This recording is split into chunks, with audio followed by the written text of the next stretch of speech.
स्वयं को हमेशा चुनौती देते रहें। यह कहानी हमें बताती है कि यदि हमारा जीवन अत्यंत आरामदायक हो जाए तो आगे संघर्ष के योग्य हम नहीं रह जाते हैं। एक बार गिद्धों का एक झुंड उड़ता उड़ता एक टापू पर जा पहुंचा। वह टापू समुद्र के बीचों बीच अवस्थित था। वहाँ ढेर सारी मछलियाँ, मेढक, समुद्री जीव थे। इस प्रकार गिद्धों को वहाँ खाने पीने की कोई कमी नहीं थी। सबसे अच्छी बात यह थी कि वहाँ गिद्धों का शिकार करने वाला कोई भी जंगली जानवर नहीं था। गिद्ध वहाँ बहुत खुश थे। इतना आराम का जीवन उन्होंने पहले कभी नहीं देखा था। उस झुंड में अधिकांश गिद्ध युवा थे।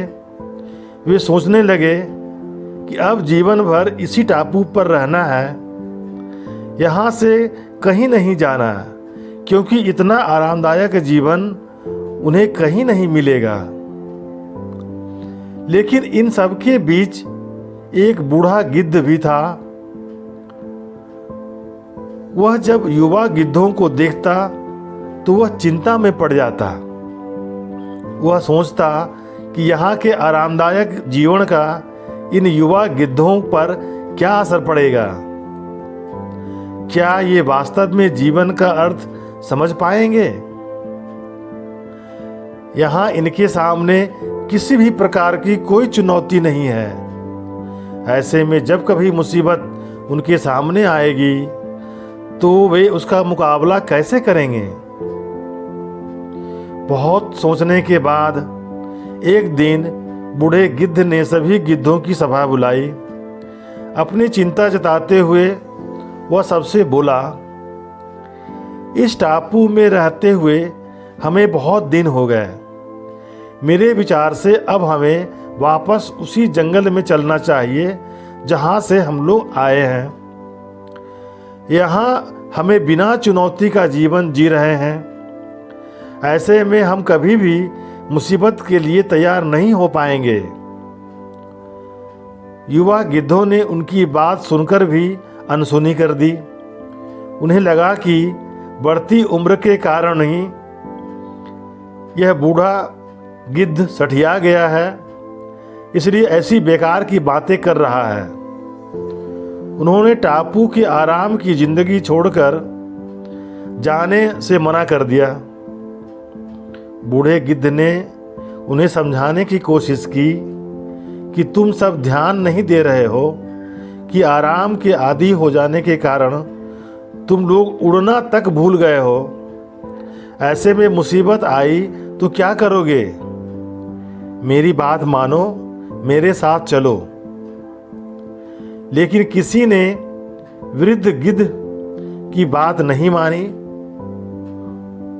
वह वृद्ध गिद्ध अकेला ही वहां से चला गया। कुछ महीने बीत गए। एक दिन उस बूढ़े गिद्ध ने टापू पर गए अपने गिद्धों की खोज खबर लेने के लिए वहां फिर से जाने के बारे में सोचने लगा। वह उड़ता उड़ता उस टापू पर पहुंचा। टापू पर जाकर उसने देखा कि वहां का नज़ारा बदल चुका है। जहां देखो वहां गिद्धों की लाशें पड़ी हुई थी। कई गिद्ध लहूलुहान और घायल पड़े हुए थे। हैरान बूढ़े गिद्ध ने एक घायल गिद्ध से पूछा, ये क्या हो गया? तुम लोगों की ये हालत कैसे हुई? घायल गिद्ध ने बताया, आपके जाने के बाद इस टापू पर बड़े मजे से हम लोग जिंदगी जी रहे थे। लेकिन एक दिन एक जहाज यहाँ आया। उस जहाज से यहाँ कई चीते छोड़ दिए गए। शुरू में तो उन चीतों ने हमें कुछ नहीं किया, लेकिन कुछ दिनों के बाद जब उन्हें आभास हो गया कि हम उड़ना भूल चुके हैं, हमारे पंजे और नाखून इतने कमजोर पड़ गए हैं कि हम किसी पर हमला नहीं कर सकते और न ही अपना बचाव कर सकते हैं तो उन्होंने हमें एक एक कर मार कर खाना शुरू कर दिया। उनके ही कारण हमारी ये हालत हुई है। शायद आपकी बात न मानने के कारण हमें ये सब फल मिला है।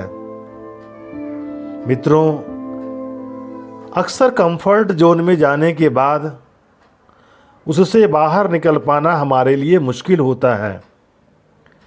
ऐसे में चुनौतियों का सामना करना बहुत आसान नहीं होता। इसलिए कभी भी कंफर्ट जोन में जाकर खुश न हो जाएं। जवाहरलाल नेहरू ने कहा था, लिव डेंजरसली। खुद को हमेशा चुनौती देते रहें और मुसीबत के लिए तैयार रहें। जब तक आप चुनौतियों का सामना करते रहेंगे, आप आगे बढ़ते रहेंगे। इतिश्री। इस वीडियो को लाइक और सब्सक्राइब करें। आपका लाइक वीडियो को दूसरों तक पहुंचाने में मदद करेगा।